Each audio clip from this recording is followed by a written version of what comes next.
কুমিল্লায় ধর্ষণ ও ভিডিও ছড়ানোর ঘটনায় প্রধান আসামি সহ গ্রেপ্তার ৫।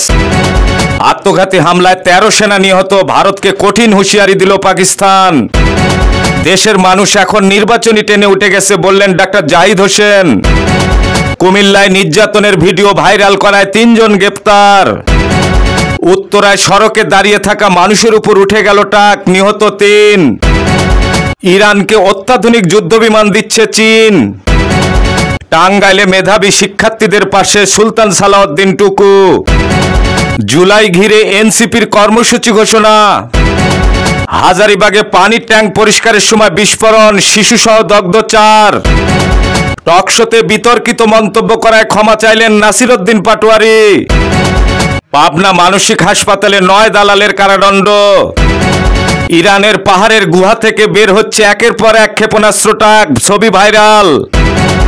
রাজনৈতিক দলগুলোর সঙ্গে দ্বিতীয় দফায় ৭ম দিনের বৈঠকে ঐক্যমত কমিশন। হিলিতে দ্বিতীয় দিনেও চলছে কাস্টমসের কমপ্লিট শাটডাউন। শক্তিশালী ভূমিকম্পে কেঁপে উঠল পাকিস্তান। জামালপুরে ইউপি সদস্যকে কুপিয়ে হত্যা।